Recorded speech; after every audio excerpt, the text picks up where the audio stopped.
정말 최악이죠. 수도권으로 그대로 관통해서 나가는 형태이기 때문에 굉장히 강한 태풍으로 발달하는 그런 패턴인데, 현재 우리나라는 이 고기압 가장자리에 위치를 하고 있고요. 서쪽으로부터 이제 저기압이 다가오고 있죠. 이 저기압이 이제 내일서부터 영향을 주기 시작할 것 같습니다. 직접적으로 서울이라든가 이런 데 비가 내리는 건 좀 늦을 것 같은데, 어쨌든 이제 내일서부터는 서쪽 지역, 남해안 지역은 일단 비가 시작하는 것으로 이렇게 예상이 되네요. 자, 태평양상에 3개의 태풍이 있습니다. 자, 9호 태풍 사올라가 현재 필리핀 동쪽 해상 한 350km 해상 정도 위치해 있고요. 그 다음에 10호 태풍 담레이가 정말 굉장히 빠른 속도로 이동을 하고 있죠. 거의 시속 70km의 속도로 이동을 해서 오늘 아침 9시에 도쿄 남동쪽으로 약 한 750km 해상 정도까지 진출하고 있고요. 다음에 11호 태풍 하이쿠이가 열대성 저기압으로 기상청에서 발표를 했습니다. 그리고 내일 아침에 태풍으로 발생하는 것으로 그렇게 예상을 하고 있죠. 자, 기상청 예보를 한번 보시죠. 현재는 필리핀 북동쪽 한 360km 정도 해상에 위치하고 있는데, 이 태풍은 가다가 이렇게 내려왔죠. 내려와서 이제 오늘 밤에 방향을 갖다가 동쪽으로 바꿉니다. 동쪽으로 바꾸고 다시 올라가죠.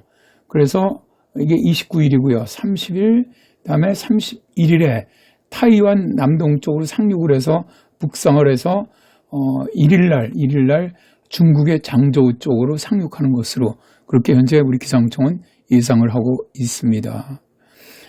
이 태풍은 이제 계속 여기까지는 매우 강한 태풍이고요. 다음에 여기서부터는 강한 태풍, 그 다음에 중정도 태풍으로 약화되는 것으로 예상을 하고 있네요. 다음에 10호 태풍 담레이 같은 경우는 굉장히 빠른 속도로 현재 북서진에서 올라왔는데, 이대로 빠르게 그대로 28일, 29일, 30일 해서 일본 동쪽으로 한 400에서 500km 거리를 해서 빠져나가는 것으로 예상을 하고 있습니다. 10호 태풍 담레이 같은 경우는 우리나라에 영향이 전혀 없고요. 다음에 이제 내일 아침에 태풍으로 발달할 것으로 예상되는 하이쿠입니다. 현재 괌 북쪽 과연 400km 정도 해상에서 열대성 저기압으로 발생을 했고, 내일 아침에 태풍으로 발생을 해서 발생한 이후에는 계속 서북서진하죠. 서북서진 하다가 31일서부터는 이제 방향을 약간 북북서진으로 바꾸는 것으로 현재는 예상하고 있습니다. 자, 사울라 같은 경우는 지금 아주 매우 강한 태풍이죠. 매우 강한 태풍으로 현재 눈 아주 또렷하게 나타나고 있고요. 현재는 아직도 계속 남쪽으로 중심이 내려오는 그런 형태입니다. 이제 오늘 밤부터 방향을 바꿀 것으로 보이고요. 담레이는 지금 거의 한 70km 속도로 계속 북서진에 올라가고 있는데요. 세력 자체는 현재는 강한 건 아닌데 중정도고요. 다음에 이제 우리나라에 이제 가장 큰 영향을 줄 것으로 예상되는 11호 태풍 하이쿠입니다. 아직은 열대성 저기압 정도로 순환만 있고요. 내일 정도의 태풍으로 발생할 것으로 예상이 됩니다. 자, 담레이는 이제 우리나라에 영향을 주지 않고요. 일단 사울라, 그러니까 9호 태풍이죠. 사울라의 예상은 기상청 예상과 거의 같습니다. 자, 미 합동 태풍경보센터도 이제 우리나라 기상청과 비슷하게 현재 계속 내려왔죠. 현재고 돌아서 그대로 가서 31일에 타이완으로 상륙을 해서 그대로 중국 장저우 쪽으로 상륙해서 올라가는 것으로 현재 예상을 하고 있고요.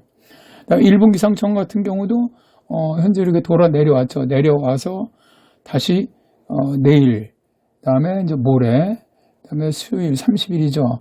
그다음에 31일 날 타이완을 갖다 통과를 해서 장저우 쪽으로 1일 날 상륙하는 것을 1일 아침입니다. 현재 예상을 하고 있습니다. 자, 이제 문제는 11호 태풍이죠. 우리나라에 가장 큰 영향을 줄 것으로 보이는 하이쿠인데요.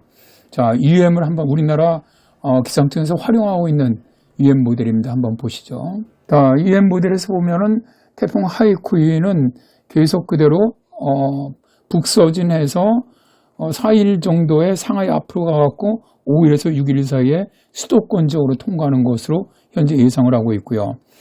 유럽 중기청은 그대로 서북서진합니다. 북서진에서 올라와서 4일 아침에 상하이를 통과한 다음에 그대로 방향을 다시 북동쪽으로 바꿔서 수도권 쪽으로 많은 비를 가지고 들어오는 형태로 모의를 하고 있고요. 그 다음에 미국 해양대기청, 미국 기상청입니다.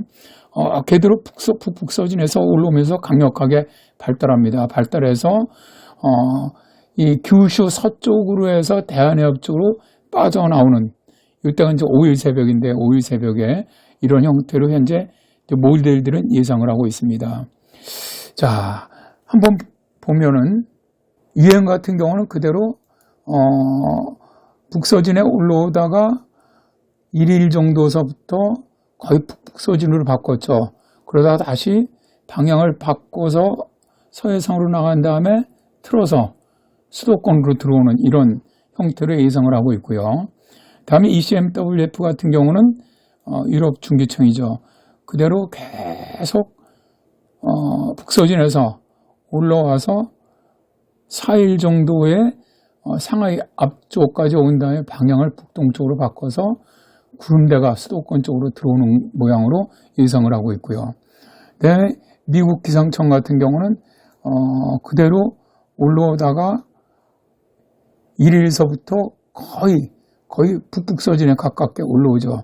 올라와서 4일에 실제로 이 규슈 남단으로 상륙을 한 다음에 그 다음에 5일날 새벽에 동해상 대한해협 쪽으로 빠져나오는 것으로 예상을 하고 있습니다.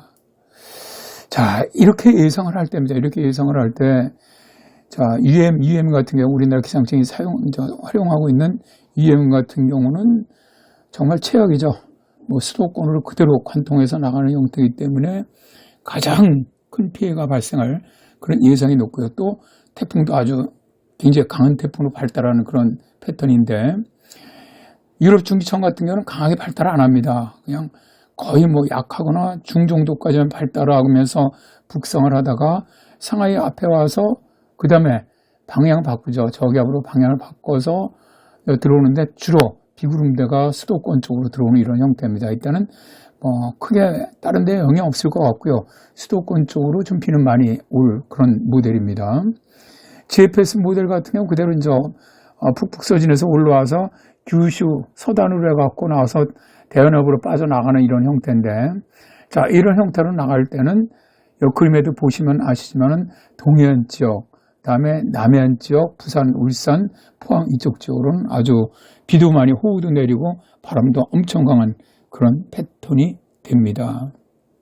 자, 현재는 아직 기간이 있기 때문에 태풍이 어디로 올지는 아직은 예상하기는 쉽지는 않습니다. 그러나 이제 우리가 많이 활용을 하는 UM이라든가 혹은 유럽 중기청이라든가 어쨌든 미국 해양대기청, 그러니까 미국 기상청 이런 데서 사용하고 있는 모델들이 대개 우리나라 쪽에 크게 영향을 주는 것으로 예상을 하고 있고, GFS 같은 경우도 대한해협으로 빠져나가더라도 이때는 수도권 쪽으로 강풍과 호우 가능성이 있습니다. 따라서 이 세 모델은 수도권 쪽으로도 많은 영향을 주는 것으로 예측하는 모델들이고요. 그러나 그렇게 예상하지 않은 모델들도 있습니다. 현재 기상청이 사용하는 킹 같은 경우는 사울라와 같이 후지와라 효과로 그대로 서쪽으로 가서 중국 쪽으로 들어가는 걸로 현재는 예상을 하는 것도 있고요. 다른 모델들은 아직 길게 예측하는 모델들은 없기 때문에 그렇습니다만, 길게 예측하는 모델들은 한반도 쪽으로 올라오는 것으로 예측하는 모델이 많네요. 자, 어쨌든 우리나라는 안 왔으면 좋겠고요. 어쨌든 오든 오지 않든 미리 대비를 하면은 유비무환이라고 하죠. 피해는 크게 줄일 수 있다고 생각을 합니다. 감사합니다.